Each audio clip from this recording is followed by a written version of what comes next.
A gente falar aqui do nosso primeiro tema, desoneração, e as negociações que estão acontecendo no Congresso Nacional, particularmente no Senado da República.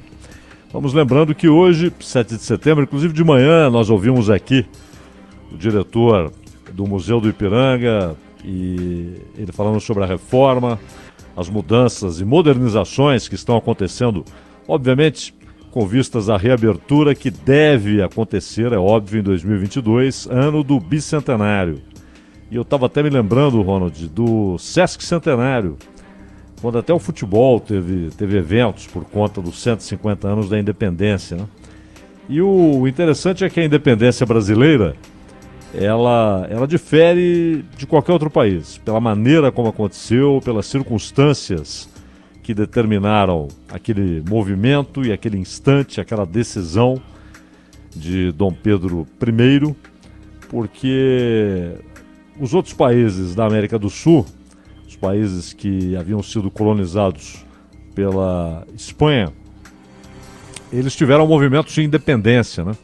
Inclusive com independências declaradas, depois canceladas, confrontos com tropas espanholas que abandonaram a sua posição de defesa da coroa e defenderam a independência, os movimentos locais, Simão Bolívar, né, José Martí, nomes importantes da independência na chamada América Espanhola.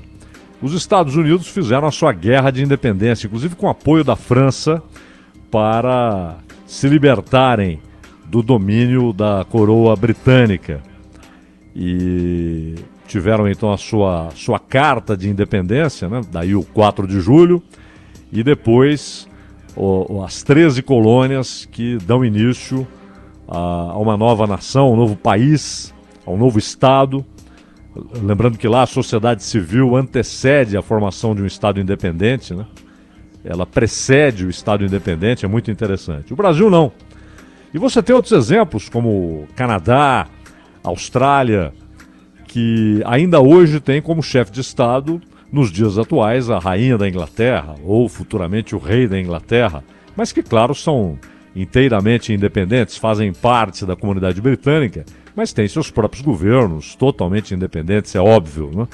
Mas no Brasil, nós tivemos a decisão de um príncipe do país colonizador, declarando a independência, anunciando a independência, gritando pela independência.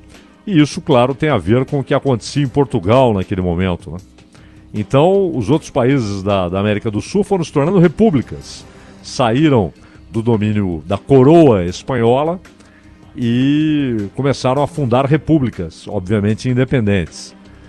E, por exemplo, Simão Bolívar, na verdade, o movimento de libertação dele abarcava o que é hoje a Bolívia, daí o nome, a Venezuela, é óbvio, ele era venezuelano, o Peru, e no Brasil nós tivemos uma decisão que veio de alguém da própria coroa, que não estava rompendo exatamente com a coroa, mas defendia as posições da coroa em relação a alguns movimentos que aconteciam, primeiro na cidade do Porto e depois mesmo em Lisboa, né? E a disputa pela coroa portuguesa acabou levando Dom Pedro a declarar, a decretar, a anunciar a independência brasileira, né? E o Brasil, na verdade, tem movimentos sempre peculiares, né? Inclusive, no fim da monarquia, início da República, que só vai acontecer muito tempo depois, com Dom Pedro II, em 1889. E, a rigor, foi uma quartelada, né? Um movimento militar que derrubou a monarquia e instaurou a República, decretou a República, pela voz de alguém que nem era exatamente um republicano, né? O Deodoro, mas que muito mais por zelo dos interesses da corporação, né? Por fidelidade à corporação, defende o movimento militar e estava inclusive febril naquele dia em que ele sai, naquele 15 de novembro, para decretar a República. Então o Brasil realmente é peculiaríssimo, né? São acontecimentos que você não vai encontrar algo semelhante em nenhum outro país do mundo. Mas, de qualquer maneira, vamos ver se em setembro de 2022 já teremos o Museu do Ipiranga, uma instituição, um lugar pelo qual os paulistanos têm muito respeito, muito zelo, e a gente espera que esteja muito mais seguro, moderno e com muito mais peças, né, a serem apresentadas. No momento, né, Ronald, em que muita gente idealiza o período da monarquia, o período do império posterior, né, e o coloca como algo ideal, que deveria voltar, e outros, até como reação a essa idealização daquele período, só vem coisas negativas, nefastas, catastróficas, ruins. E não há dúvida que os dois lados estão errados e exageram no mais do que o limite aceitável, né?